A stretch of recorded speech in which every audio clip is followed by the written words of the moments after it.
Can you get a job or a career? Can you educate yourself? Can you regulate the draw of temptation, drug and alcohol use in particular, sexual temptation as well? Oh, do you do anything that's remotely resembling civic responsibility? Are you a member of a political party? Do you go to church? I don't go to church because, their beliefs don't match mine. It's like, who the hell cares about your beliefs? You're like 16. You don't even have beliefs. And if you think it's like you're right and the Catholic Church is wrong, well, good luck with that attitude. And that isn't to say that the church, for example, or a political party doesn't need repair, because all institutions are always falling apart and corrupt. That's a story as old as time. That's the evil uncle. But good, you have something to do. Go fix it up. Definition of man. What am I, a biologist? But as it happens, I am a biologist, so I guess I don't have that excuse. Productive generosity is good. I once read a good description of Christian charity, and it was productivity plus generosity, which I really liked, because the hyper empathic types only concentrate on the generosity end of that. It's like, I'm generous, yeah, but like, do you have any money?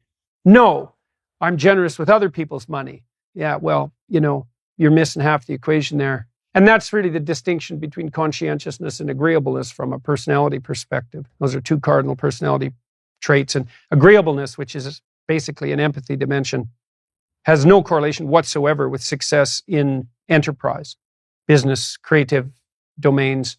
In fact, among managers, agreeableness looks like it's slightly negatively correlated with success, because hyper-agreeable managers can't say no. They can't discipline their employees. They can't set limits. And they're susceptible to manipulation. So productive generosity is pretty good. There is more to it, obviously, more to being a man than productive generosity. But as a central notion, that's a good one. The productivity requires aim, orientation, responsibility, discipline, all of that willingness to work, that willingness to make sacrifices, which is the hallmark of maturity in the service of a higher goal. And that responsibility, the productive responsibility, should manifest itself in relationship to the individual. So you should be responsible to yourself and your future self, the community of selves that you are across time.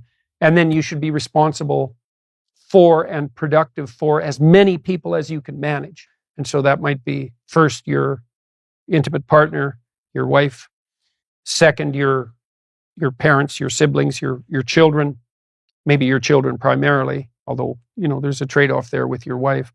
Then your local community, then your broader community. You want to take on all that responsibility if you can, in a sense that's both productive and generous. That gives you something to do. Justify your miserable life to yourself and everyone else. And you need to do that. It orients you solidly in the world if you do that. And it gives you a dragon to fight, a real one. And that's where the gold is. So, as everyone has known forever, and as we continue to remind ourselves, how should you arm yourself? Well, that's kind of what a humanities education teaches you to some degree. Arm yourself with words. Be precise in your language. Right? Say what you mean. Read great men and great women.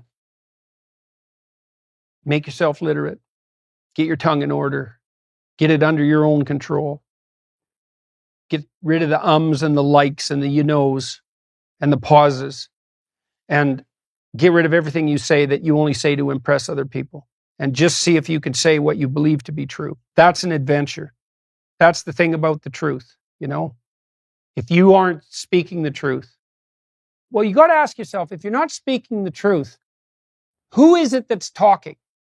If you're saying something that you do not believe to be true, it's not you talking.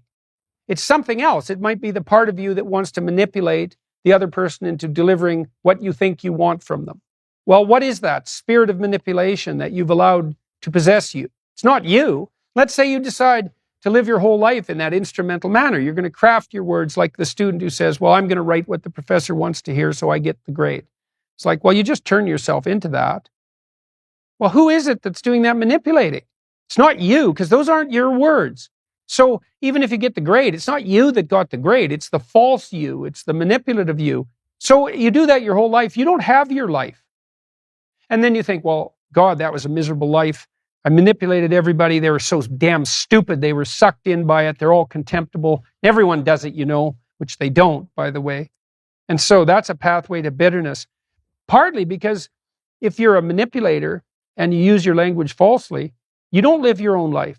You live the life of whatever possesses you when you think it's you manipulating. And so you live the life of the spirit of manipulation. And there's no difference between that in some fundamental sense and demonic possession. So if that's what you want, go right ahead. But what you miss is the adventure of your own life. Because if you say what you think, this is a really important thing to understand. You have no idea what will happen if all you do is say what you think. Because you have to let go of everything.